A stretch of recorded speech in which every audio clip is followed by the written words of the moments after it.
Alors, bonsoir tout le monde. Nous sommes lundi le 14 février. On peut se souhaiter une joyeuse Saint-Valentin. Vous voyez que votre conseil municipal est au poste. Alors, on s'aime beaucoup. On passe à Saint-Valentin ensemble pour notre séance régulière. Peut-être que c'est notre avant-dernière ou peut-être même notre dernière en audio, mais peut-être plus l'avant-dernière. On va attendre d'avoir les indications du MAMACH pour savoir quand est-ce qu'on peut recueillir du public. Alors, vous avez reçu un ordre du jour. Donc, est-ce que j'ai des gens qui veulent le modifier? Non. Est-ce que j'ai quelqu'un pour le proposer? Oui, Julie Lamontagne, je propose l'adoption de l'ordre du jour. Merci, Julie. Quelque chose que je n'ai pas fait les dernières fois, puis là, je viens d'y penser, c'est que l'ensemble des membres du conseil est présent à la séance. Puis dans le fond, comme les gens sont toujours présents, pour moi, c'est comme un automatisme, puis je ne le dis pas, mais personne ne nous voit. Là, fait que tous les membres du conseil sont autour de la table et notre greffier aussi. À la période 1.2, période de questions. Alors, est-ce que notre greffier directeur général a reçu des questions? Non, il n'y a pas de questions pour la séance. Merci. 1.3, l'adoption du procès-verbal de la séance ordinaire du 17 janvier 2022. Alors, vous avez tous reçu le procès-verbal. Est-ce qu'il est conforme? Oui. Alors, oui. est-ce que quelqu'un pour... Nathalie Garot, je propose l'adoption du procès-verbal du 17 janvier. Parfait, merci. Et nous avons eu aussi une séance extraordinaire le 31 janvier 2022. Alors, est-ce que le procès-verbal est conforme? Oui, tout à fait. Nathalie Garot, j'en propose l'adoption également. Parfait, merci beaucoup. 1.4, présentation des dépenses récurrentes. Est-ce que quelqu'un veut faire Monsieur Richard, est-ce que tu veux faire une petite tournée de ça, là, vu que quelques éléments, là? Bon Dieu, il y a les comptes d'Hydro-Québec, là, ça totalise quand même 8 190 $, là. Usine d'épuration de Venelmer, en tout cas, centre communautaire, etc. Bell Canada, receveur général. Ministre du Revenu du Québec, là, quand même 16 000 $. Retraite Québec, les choses habituelles, là, Centre des femmes du granit, là, ça, c'est des dons qu'on avait déjà acceptés. En tout cas, un total de 91 000 $. Fait que c'est dans la normale, ces choses-là. Voilà. Parfait. Alors, c'est un point d'information. Le point 1.5, les comptes à payer. Oui, les comptes à payer. Au numéro 17, MRC du granit, là, 1 477 $. Ça, c'est notre cotisation à la FQM pour 2022. Ensuite de ça, ben, numéro 29, ce qu'on peut souligner, 4 438 $. Là, ça, c'est le site d'enfouissement des années passées là, à Disraeli, là, où on paye des coûts pour son maintien jusqu'à ce qu'il soit classé correct pour l'environnement. Ça fait que ça continue. 479, Philippe Gosselin, 12 540 $. Ça, dans ça, il y a de l'essence, du diesel, il y a de l'huile à chauffage aussi, là, pour le centre multifonctionnel, là. Entre parenthèses, l'église. Ensuite, 689, services sanitaires Fortier, cahier de transport des matières recyclables, 5 181 $. Mon Dieu, ça, c'est récurrent, hein? 889, propane, GRG, 4 098 $. Propane pour le centre communautaire et la caserne. Gestera, c'est des choses qui reviennent, là.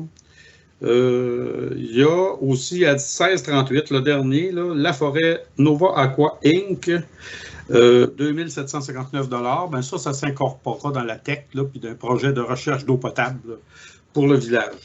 On a un total de 83 729. Madame la mairesse, je ne sais pas si vous avez des commentaires, des choses à préciser. Non, ça va. Alors, est-ce que vous êtes prêt à proposer qu'on accepte d'accepter de payer les comptes tels que présentés par le directeur général? Oui. Je propose qu'on accepte les comptes à payer. 83 729. Merci. Parfait. Merci, c'est correct avec tout le monde. C'est bon? Vous n'avez pas de questions? Numéro 1. Dépôt de la situation financière au 11 février 2022. On est dans les finances. Monsieur Richard, je vous redonne la parole. Oui, l'année est jeune, peu de commentaires. Les choses semblent en contrôle. Au niveau de déneigement, ça va bien, selon le pourcentage qui nous reste de disponible, etc. Ce qu'on va faire l'année, puis on va être bon pour faire, on ne dit pas l'an prochain, mais l'automne, novembre-décembre de cette 2022. C'est en contrôle. Quand on aura des nouvelles là-dessus sur notre fin d'année 2021, ben, on vous tiendra au courant. Parfait. Ouais. Merci beaucoup. 1.7, suivi des dossiers municipaux. Alors, je pense que dans les nouvelles à donner, ou en fait, ça serait plus un retour sur un événement qui a eu lieu en fin de semaine. Alors, Madame Nathalie. Oui, Nathalie Garot. En fait, il y a eu le cache-oreille qui s'est déroulé samedi dernier, le 12 février. Alors, on a le comité des loisirs. Premièrement, j'en profite pour les remercier chaleureusement là, du temps que tous les bénévoles ont accordé là, pour préparer les festivités. À la dernière minute, ils se sont demandé s'ils ne devaient pas annuler à cause de la température. Finalement, tout ça a gelé. L'eau a changé en glace. Et puis, malheureusement, le feu de joie n'a pas pu être allumé, mais on a quand même entre 80 et 100 braves qui sont venus rencontrer les gens du comité des loisirs et puis faire la balade au flambeau. Ça a été une belle soirée quand même, malgré tout. Parfait. Merci beaucoup, Nathalie, puis merci au comité des loisirs. Alors, je m'en irai au point 2, 2.1, autorisation de remboursement de dépenses des élus. Je pense que, M. Greffier, on n'en a pas? Non, on n'a pas de demande. Parfait, merci. Au point 2.2, adoption du règlement numéro 1202, édictant le code d'éthique et de déontologie des élus municipaux. Alors, à la dernière réunion, on avait fait l'avis de motion, puis on avait expliqué, je dirais, largement ce qu'il y avait dans le code d'éthique et de déontologie des élus. Alors, ce soir, on serait rendu à l'adoption. Parce que, Nathalie, est-ce que tu voulais faire un petit commentaire ou parce que toi qui l'avais présenté, mais. Oui, ben c'est ça. Essentiellement, c'est le même document là, qui a été on va poursuivre avec l'adoption de ce document-là, si tout le monde est d'accord concernant le code de conduite là, des élus dans la municipalité. Parfait, fait que je comprends que tu es prête à le proposer. Tout à fait. Parfait, alors c'est proposé. Alors là, est-ce que je relis les attendus, William? Est-ce qu'on fait ça ou? Ils ont été lus la dernière fois, là, puis on parle d'environ 5 minutes de lecture. Donc, ils ont été publiés aussi là, sur le site de la municipalité. Donc, je pense que tout le monde a été au courant là, du pourquoi c'est fait. Là. Donc, c'est une obligation de la loi. Si je fais un petit résumé, là, c'est une obligation de la loi. Chaque nouveau conseil doit, dans les 6 mois, là, réadopter, pas dans les 6 mois, pardon, avant le 1er mars, réadopter un code d'éthique. Donc, on vient abroger le numéro 1145 qui a été fait en 2018 pour le remplacer par le 1202, qui est dans le fond le nouveau code de déontologie. Parfait. C'est bon. Alors, peut-être qu'on va lire juste le en conséquence puis abroger là, pour ça. Exactement. En conséquence, il est proposé par Nathalie Garot et résolu de décréter le règlement numéro 1202 édictant le code d'éthique et de déontologie des élus municipaux, d'abroger le règlement numéro 1145 édictant le code d'éthique et de déontologie des élus. Parfait. C'est correct avec tout le monde. C'est adopté à l'unanimité. Parfait. 3.1, dans le 3, Stratford 2030 d'ensemble en action, 3.1, participation au programme Rénovation Québec pour l'année 2022-2023. Alors, encore là, on pourrait lire la résolution parce qu'on l'a fait, ça s'est fait l'année passée avec l'autre conseil. On continue pour pouvoir aller chercher la subvention. Alors, je te laisserai aller, William. Considérant que l'un des objectifs du plan de développement Stratford 2030 Ensemble en action consiste à soutenir le développement résidentiel et à la rénovation domiciliaire dans le périmètre urbain, considérant que le programme Rénovation Québec administré par la Société d'habitation du Québec permet de mettre en place des mesures de soutien à la rénovation répondant à l'objectif de la municipalité, il est proposé par et résolu que la municipalité du canton de Stratford informe la Société d'habitation du Québec de son intérêt à participer au programme Rénovation Québec, que la municipalité du canton de Stratford demande un montant de 30 000 $ à la Société d'habitation du Québec pour le programme Rénovation Québec 2022-2023, que la municipalité du canton de Stratford contribue au programme Rénovation Québec pour un montant équivalent à celui attribué par la Société d'habitation du Québec. Est-ce que j'ai un proposeur? Oui, Richard Picard, je le propose. Merci, Richard. Des questions? Ça va avec tout le monde? Donc, c'est adopté à l'unanimité. 3.2, Fonds région et ruralité, volet 2. Je pense que je vais te laisser aller, William. Oui, donc encore une fois, là, c'est des sommes qui nous sont disponibles. C'est une formalité là, de faire la résolution pour autoriser la demande à la MRC. Considérant les sommes de 34 000 $ disponibles au Fonds région et ruralité, volet 2, géré par la MRC du Granit, considérant que le projet de conversion de l'église en centre multifonctionnel est admissible au financement, il est proposé par et résolu d'autoriser William Leclerc-Bellavance, directeur général et greffier trésorier, à effectuer une demande au Fonds région et ruralité volet 2 pour le projet de conversion de l'église en centre multifonctionnel. Parfait. Est-ce que j'ai un proposeur? Oui, Nathalie Garot, je le propose. Merci, Nathalie. Alors, est-ce que j'ai des questions? Ça va? Donc, c'est adopté à l'unanimité. Merci. 3.3, entente de contribution. Je vais te laisser aller encore, William. Donc, le titre est vague et c'est normal. On a reçu là, une contribution financière à la municipalité qui est présentement confidentielle jusqu'à l'annonce officielle là, par le gouvernement. Donc, on ne pourra pas vous donner plus d'informations aujourd'hui, mais dans le fond, la résolution, c'est pour accepter l'entente qui va être diffusée plus tard. Donc, on va rester vague dans les considérants. Donc, considérant la réception de la réponse à une demande de subvention, considérant la confidentialité du dossier jusqu'à l'annonce officielle, il est proposé par et résolu d'autoriser William Leclerc-Bellavance, directeur général et greffier trésorier, à signer l'entente de contribution au nom de la municipalité. Il faut savoir que l'entente de contribution est confidentielle pour la population, mais que les membres du conseil ont pu en prendre connaissance, analyser et décider de permettre à notre greffier trésorier de la signer. Alors, donc, j'ai un proposeur pour l'autorisation de cette signature. Oui, Jocelyn Plante, je le propose. Merci, Jocelyn. Alors, les questions sont aussi confidentielles. Je pense bien qu'on en a discuté en atelier entre nous, donc je pense que vous êtes à l'aise avec la proposition, ça va? C'est adopté à l'unanimité. C'est bon. On est rendu au point 5.1, conciliation dans un dossier CNESST. Alors, ça aussi, c'est confidentiel, mais bon. Exactement. Donc, on nommera pas de nom ni de montant, mais évidemment, là, le conseil municipal là, est au fait de tous les détails.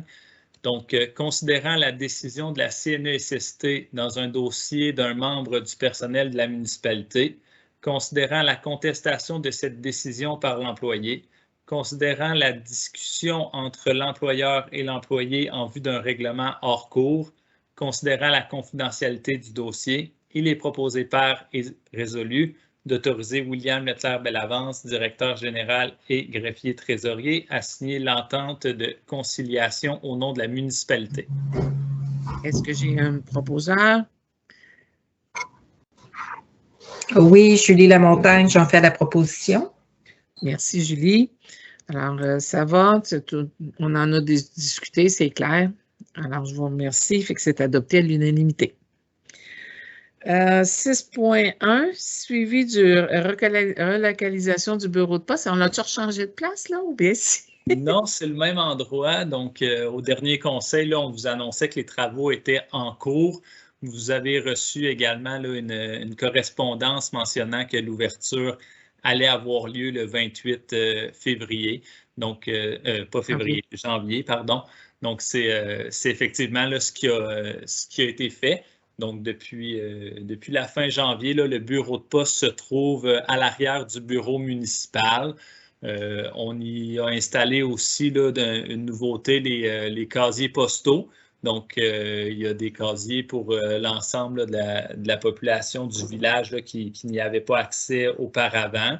Donc, vous pouvez passer au bureau de poste là, pour voir le fonctionnement.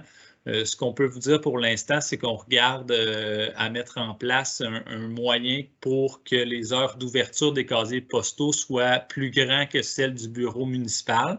Donc là, présentement, en fermant le bureau, on se doit de barrer la porte, bien évidemment, mais on est en train de regarder avec le serrurier là, comment installer une porte qui pourrait là, se débarrer et se barrer sur des heures fixes pour permettre là, à l'extérieur de l'heure d'ouverture du bureau de poste que les gens puissent quand même avoir accès aux casiers postaux. Donc, évidemment, là, on va vous faire un suivi, une correspondance lorsqu'on aura une date là, pour ce projet-là. Parfait. Est-ce que j'ai des questions, des commentaires? Numéro 1, merci. 6.2, journée de la persévérance scolaire. Alors, partout, on voit, on parle des journées de la persévérance scolaire du 14 février au 18 février 2022. C'est le soir de notre conseil, fait que c'est une belle occasion de souligner ces journées-là. Cette fois-ci, la campagne de cette année, elle est faite pour davantage remercier tout le monde qui est autour des jeunes. On peut se dire qu'avec la pandémie, c'est pas facile, la persévérance scolaire. Donc, qu'on soit au primaire ou au secondaire ou en formation professionnelle ou au cégep, ça demande un certain courage et une certaine persévérance, puis les gens qui sont autour font une différence. Alors, cette année, les Journées de la persévérance scolaire ont décidé de remercier ces personnes-là qui interviennent autour. Ça ne nous empêche pas de penser aux jeunes lui-même, hein, qui doit faire ses études et s'encourager et être dans un environnement le plus favorable possible. Alors, donc, ce soir, on a une résolution qui met en valeur cela et je pense que la résolution, on va aussi l'envoyer à l'école, au conseil d'établissement pour démontrer comment le conseil municipal est au moins en arrière. On devrait l'envoyer à l'école primaire, puis on devrait l'envoyer aussi à la polyvalente de Disraeli. Je pense qu'on a des jeunes qui sont à la polyvalente de Disraeli au secondaire. Fait que là, pour le moment, je ne connais pas d'autres mondes ailleurs dans d'autres centres de formation, mais à quelque part, je pense qu'il faut être reconnaissant des personnes qui entourent nos jeunes, autant les parents, les éducateurs que les enseignants. Fait qu'on va, ça vous va? Fait qu'on va lire la proposition, William, puis... Considérant que le conseil municipal désire s'associer à tous les membres de notre communauté pour souligner les journées de la persévérance scolaire du 14 février au 18 février 2022, considérant que la réussite éducative est un des axes prioritaires du plan de développement Stratford 2030, considérant que l'un des objectifs reliés à cet axe est d'encourager et soutenir la réussite éducative des jeunes de Stratford, il est proposé par et résolu que la municipalité remercie et félicite les parents, les enseignants, les éducateurs, les intervenants en milieu scolaire, le personnel de soutien pour tout leurs gestes, leurs mots, leurs conseils qui comptent énormément et qui donnent du sens au parcours scolaire du jeune en cette période difficile de pandémie. Que la municipalité profite des journées de la persévérance scolaire pour annoncer qu'à la fin de la présente année scolaire, elle remettra à chaque finissant du secondaire résident à Stratford une bourse de 300 $. Alors, j'ai un proposeur. Oui, Jocelyn Plante, je propose de poursuivre nos encouragements envers la persévérance scolaire. Merci, Jocelyn. Alors, c'est bon. Quand on pourra avoir du public, on pourra peut-être féliciter formellement des gens ou reconnaître des personnes impliquées en persévérance scolaire. Je pense que ça vaut la peine de faire ça. Au point 8.1, adhésion au réseau plein air bleu, blanc, vert. Alors, je pense que la résolution a dit pas mal tout ce qu'il y en est. J'ai envie de passer à la lecture, peut-être. Attendu que le plein air est le segment d'activité de loisirs le plus pratiqué au Québec et qu'il contribue à la qualité de vie de tous, tout en valorisant la nature et l'attractivité du territoire sur lequel il est pratiqué. Attendu que le ministère de l'Éducation soutient le réseau des unités régionales de loisirs et de sport du Québec, duquel le Conseil sport-loisirs de l'Estrie fait partie, pour le développement de centrales d'équipement de plein air, attendu que le Conseil sport-loisirs de l'Estrie et la MRC du Granit ont signé une convention de partenariat afin de développer le projet pilote du réseau plein air bleu-blanc-vert, attendu que le réseau plein air bleu-blanc-vert vise à promouvoir un territoire d'une flotte d'équipements de plein air adaptés au milieu d'implantation, attendu que des espaces de prêt d'équipements de plein air seront développés pour une pratique locale, régulière et économique, tout en favorisant l'initiation et l'acquisition des bons réflexes en plein air, attendu que les municipalités qui adhèrent au réseau plein air bleu-blanc-vert recevront du soutien conseil et financier dans le cadre de la mise en œuvre du projet pilote, attendu que la municipalité de Stratford recevra une aide financière maximum de 800 $ pour la mise en œuvre de ces actions prévues, il est proposé par et résolu que la municipalité de Stratford adhère au projet pilote réseau bleu-blanc-vert et s'engage à respecter toutes les conditions de financement énumérées au document intitulé « Guide de l'adhérent au projet pilote réseau plein air bleu-blanc-vert ». Merci. Alors, est-ce que j'ai un proposeur? Oui, Nathalie Garot, je propose qu'on adhère au programme bleu-blanc-vert. Merci beaucoup, Nathalie. Alors, ça donnera encore une occasion aux jeunes d'avoir accès à des outils ou faire des jeux ou des façons de faire pour être plus proche de la nature. Alors, on est bien content de ça, d'une certaine façon. Point 9, j'ai rien. Point 10, urbanisme. Alors, en 10.1, c'est l'adoption finale du projet de règlement numéro 1200 modifiant le règlement de zonage numéro 1035. Alors là, ça fait quelques fois qu'on en parle. Fait que peut-être que j'irai directement sur la résolution parce que ça donne vraiment l'adoption finale là, de ce règlement-là. Oui, juste mentionner avant qu'il n'y a pas eu de signature là, au registre demandant un référendum, là, donc c'est réputé être accepté là, par la population. Parfait. Considérant que la municipalité de Stratford a entrepris la modification de certaines dispositions de son règlement de zonage numéro 1035, considérant que la loi établit la procédure à suivre pour permettre l'adoption et l'entrée en vigueur de tels règlements, il est proposé par et résolu que le Conseil de la municipalité de Stratford adopte le règlement intitulé Règlement numéro 1200 modifiant le règlement de zonage numéro 1035 afin de modifier les usages autorisés dans la zone REC-4, dont copie est jointe à la présente résolution pour faire partie intégrante, que conformément à l'article 137.2 de la Loi sur l'aménagement et l'urbanisme, le dit projet de règlement soit transmis à la MRC du Granit pour son entrée en vigueur. Il faut savoir que la zone REC4, c'est la zone du parc du Lac-Elmer. C'est pas? C'est ça? Alors, j'ai un proposeur pour cette adoption finale. Oui, Jocelyn Plante, je le propose. Parfait, merci. Vous avez des questions? Ça va? On a déjà pas mal discuté, fait que on va attendre que la MRC nous retourne l'entrée en vigueur, le certificat de conformité et l'entrée en vigueur. Merci. 10.2, demande de changement de zonage du lot 5 641 706. Alors, on a reçu une lettre du propriétaire du lot nous demandant de reviser le zonage de ce lot-là. Cependant, on n'a pas l'autorité comme municipalité de changer le zonage puisqu'il est prévu de la façon qu'il est présentement, il est prévu au schéma d'aménagement qui est contrôlé par la MRC. Donc, si on veut un changement au niveau du schéma d'aménagement, dans cette fois-ci, ce n'est pas sous notre autorité. Il faut demander à la MRC de procéder au changement d'aménagement.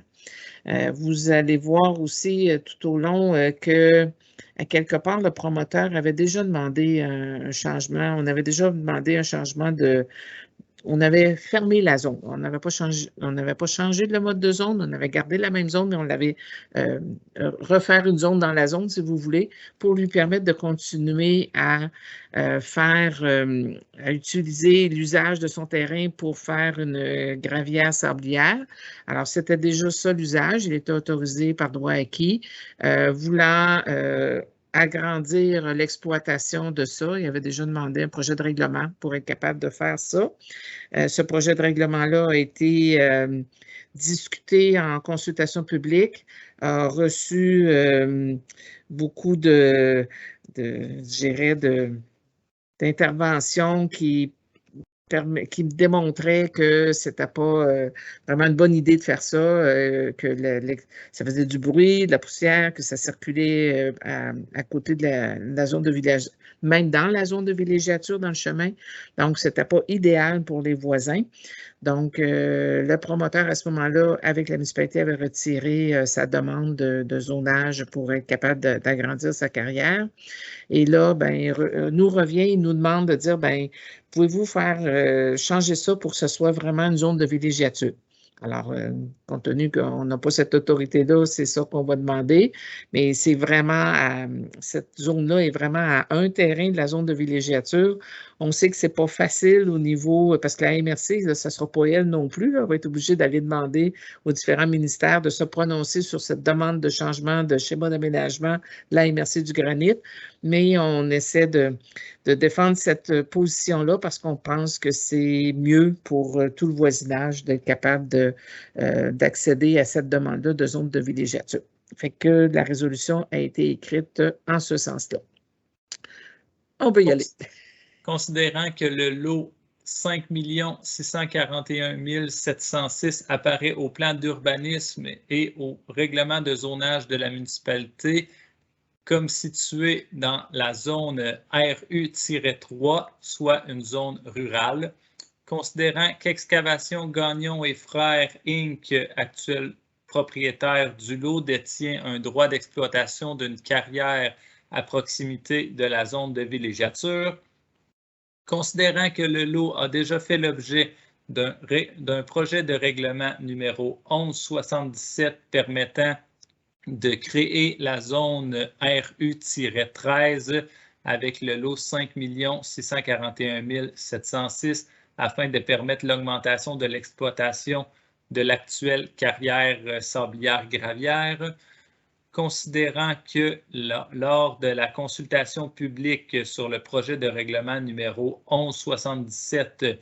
plusieurs opinions ont porté notamment sur les inconvénients reliés au bruit et que le parcours des camions se fait majoritairement dans un secteur de villégiature à proximité de cette carrière, considérant que la municipalité a décidé conjointement avec le promoteur de ne pas poursuivre avec ce projet de règlement 1177, considérant qu'Excavation Gagnon et Frères demandent à la municipalité de modifier le zonage du lot afin de permettre d'y intégrer un développement résidentiel, considérant que ce lot est situé à grande proximité d'une zone de villégiature telle qu'il apparaît à l'annexe 1, considérant les nuisances causées par l'exploitation d'une carrière à proximité d'une zone de villégiature, considérant les impacts positifs pour la municipalité et les citoyens de revaloriser le lot pour y intégrer un développement résidentiel, il est proposé par et résolu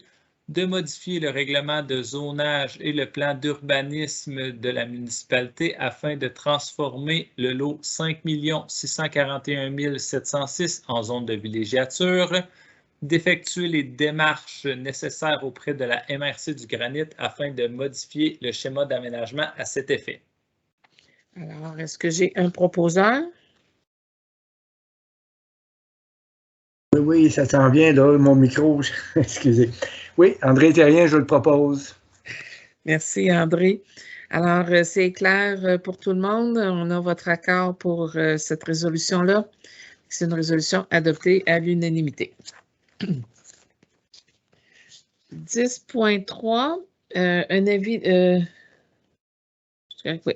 10.3, un avis de motion, projet de règlement numéro 1204, modifiant le règlement de zonage afin de définir la ligne des hautes eaux du lac Elgin. Peut-être que tu pourrais situer un peu le dossier, William? Oui, donc c'est une étude, il y a une étude qui avait été demandée à la firme Rappel l'année dernière, puis pour évaluer dans le fond la ligne des hautes eaux, c'est ce qui nous permet de déterminer là, la ligne pour la bande riveraine, là, la bande de protection. Donc là, il n'y avait pas d'altitude déterminée, c'était vraiment en fonction de la végétation que l'inspecteur pouvait juger. Puis suite à une contestation d'un des citoyens, le conseil s'est doté d'un rapport là, pour l'aider vraiment à statuer l'endroit où la ligne doit débuter. Puis ce rapport-là a été déposé au conseil en septembre dernier, là, donc la dernière séance de l'ancien conseil. Puis, donc là, on ramène le projet pour dire, donc il y a un rapport d'experts qui a été déposé au conseil. Donc, si le conseil souhaite statuer sur une ligne officielle des hautes eaux, il va falloir le faire par modification de règlement de zonage.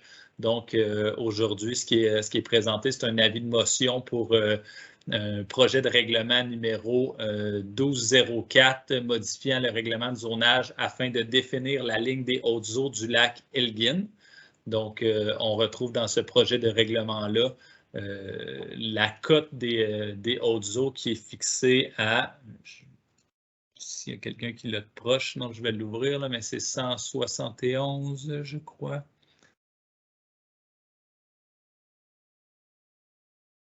Des hautes eaux ici.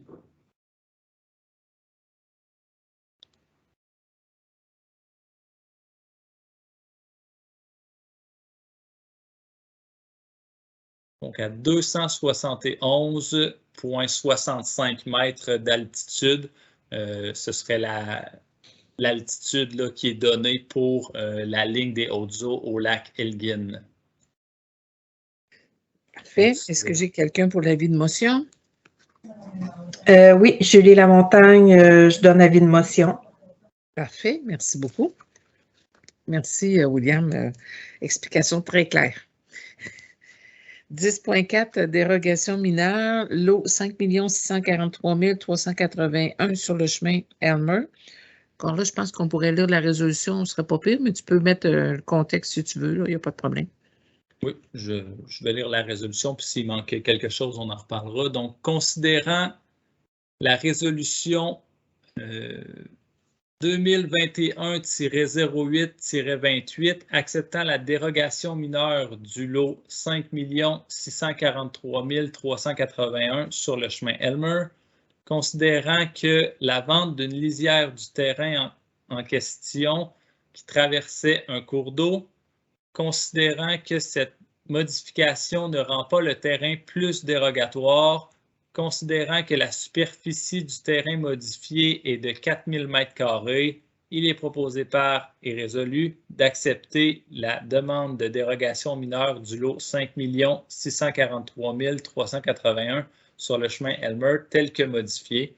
Donc, on comprend bien que c'est une demande qui a déjà été acceptée, qu'il y a eu une petite modification au terrain qui ne le rend pas plus dérogatoire. Donc, c'est seulement de mettre à jour la dérogation.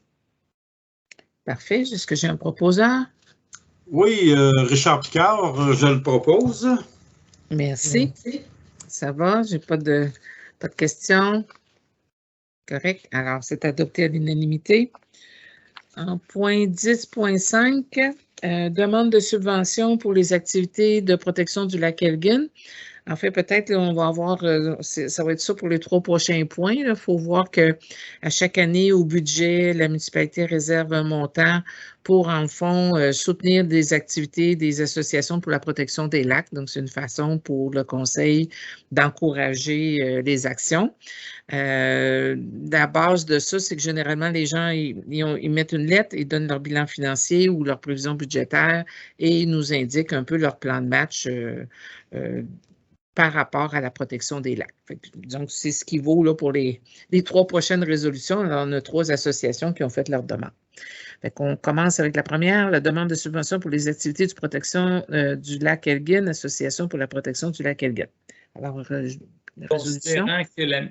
Considérant que la municipalité désire soutenir les activités des associations de protection des lacs par le versement annuel d'une subvention prévue au budget, considérant le dépôt du bilan des activités de l'Association pour la protection du lac Elgin, il est proposé par et résolu d'accepter le versement de la subvention prévue au budget, soit 1 340 $ à l'Association pour la protection du lac Elgin.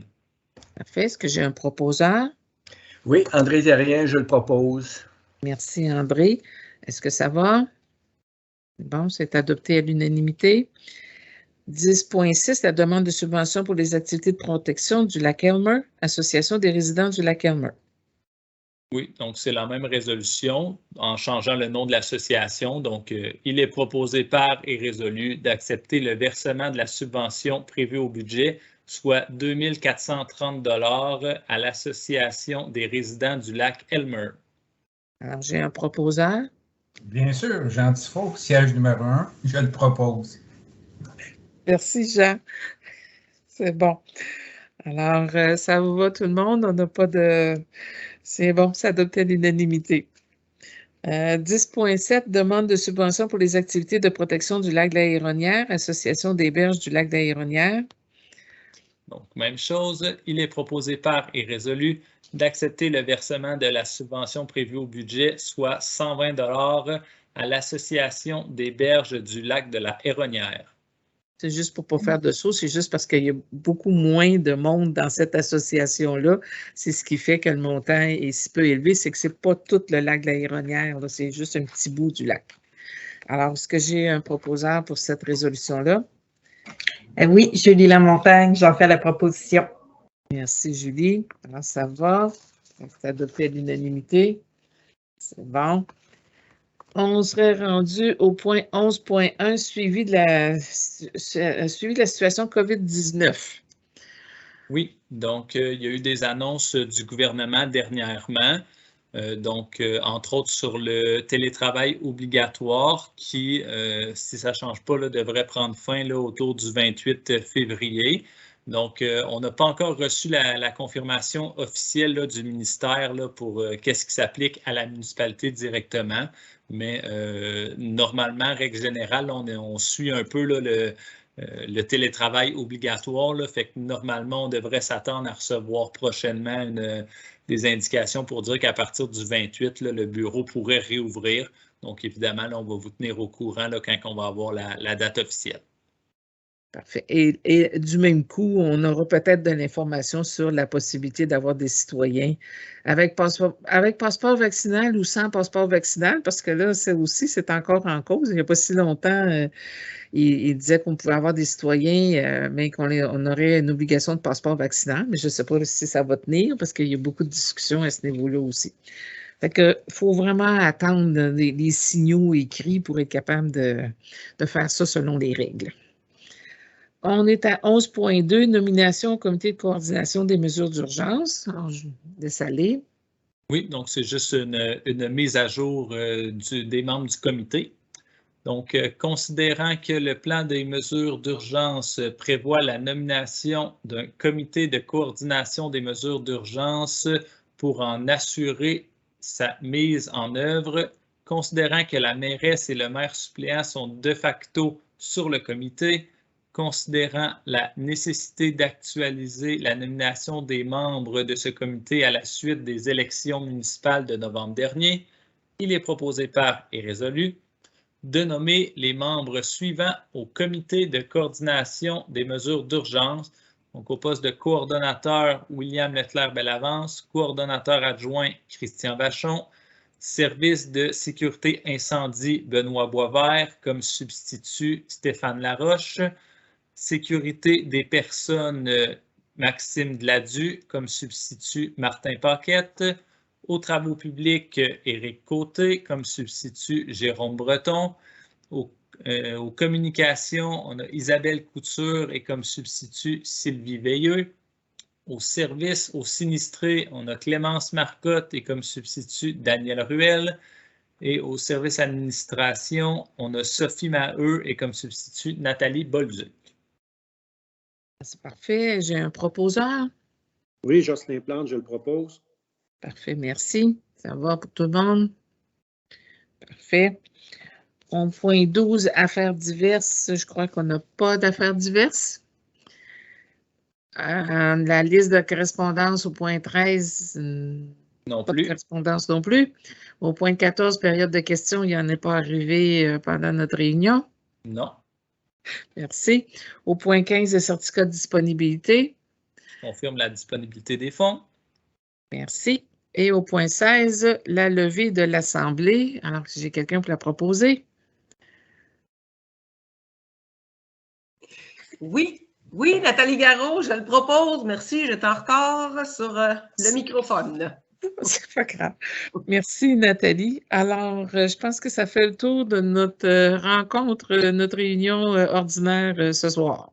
Alors, merci à tous pour votre participation et votre collaboration, puis merci à ceux qui nous écoutent. Alors, au plaisir de vous voir en personne ou encore que vous nous écoutiez à la prochaine fois. Bonne fin